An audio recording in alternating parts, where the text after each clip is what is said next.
পর্যটনে এবার যুক্ত হোক কঙ্কনা বাওড়, দাবি স্থানীয়দের। কঙ্কনা বাওড় প্রায় ৯০০ বিঘা আয়তনে, বেশিরভাগটাই স্বরূপনগর ব্লকের তেঁতুল মির্জাপুর গ্রাম পঞ্চায়েতের মধ্যে অবস্থিত, খানিকটা গোবরডাঙ্গাতে অবস্থিত। একেবারে গ্রাম্য, শান্ত, মনোরম পরিবেশ, বিশুদ্ধ হাওয়া বইছে। বিকালের দিকে তরতাজা হতে আসেন এলাকার লোকজন। নদীতে মাছ ধরে জেলেরা ডিঙি নৌকা করে। এই নদীর গর্ভে জন্মানো মাছের উপরে দাঁড়িয়ে রয়েছে এলাকার অর্থনীতির একাংশ। হরেক রকম মাছ জালের সাহায্যে ধরে স্থানীয় বাজারে বিক্রি করেই হাড়ি উনানে চড়ে তাদের। শীতকালে আবার এই বাওড়ে চলে আসে পরিযায়ী পাখি। দূর দূরান্ত থেকে মাস দুয়েকের জন্য তাদের অস্থায়ী ঠিকানা এই কঙ্কনা বাওড়। তারপর আবার ঘরে ফেরে তারা। মাঝে মাঝে দেখা মেলে যুবক যুবতীদের পিকনিক মুডে। চলতে থাকে নাচা, গানা, আনন্দ উপভোগ। সেই কঙ্কনা বাওড় সরকারি সাহায্যে সেজে উঠুক অভিনব রূপে। খুলে যাক পর্যটনের নতুন দিগন্ত। দূর দূরান্ত থেকে পর্যটকদের গন্তব্য হোক এই কঙ্কনা বাওড়, এমনটাই চাইছেন স্থানীয় বাসিন্দারা। গোবরডাঙ্গা স্টেশন থেকে মেরে কেটে মিনিট ৫ পথ। স্বরূপনগরের প্রবেশ পথ এই কঙ্কনা বাওড়। এখানে ছোট একটা পার্ক গড়ে উঠেছে। বিকালে সময় কাটান এখানে অনেকেই।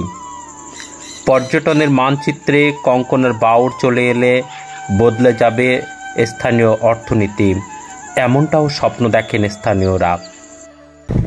আমরা দাঁড়িয়ে আছি মেদিয়া কঙ্কনা বাওড়ের পারে।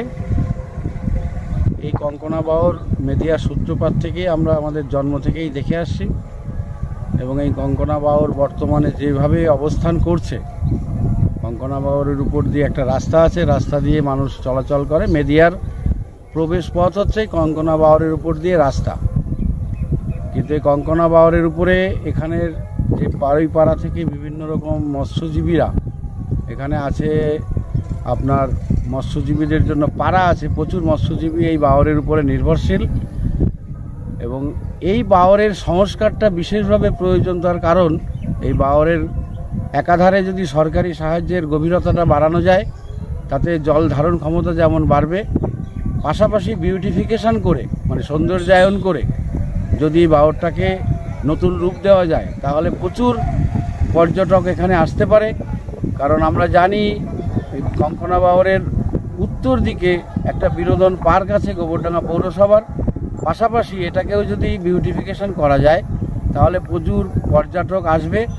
এবং সরকারি সাহায্যের মধ্যে দিয়ে যদি এটাকে বিউটিফিকেশন করা যায় তাহলে প্রচুর পর্যটক আসার পাশাপাশি এলাকার অর্থনৈতিক যে ব্যবস্থা সেটা যেমন উন্নতি হবে, তেমন এই এলাকাটার প্রচার, এই এলাকার যে মানুষের যে চাহিদা, প্লাস এখানের যে একটা বিশাল ভালো জিনিস রয়েছে সেটাও মানুষের কাছে পৌঁছানোর বার্তা পৌঁছাবে যদি সরকারিভাবে এটাকে সরকারি সাহায্যের মাধ্যমে এটাকে যদি সৌন্দর্যায়ন করা যায়। পাখি আসে, পরিযায়ী পাখি, সিজনাল বার্ড আসে এখানে।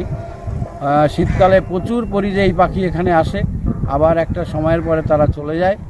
এবং বিভিন্ন সময় এখানে পিকনিক হয়, কিন্তু সেটা টোটালি অস্থায়ীভাবে হয়, যাদের মতন আসে।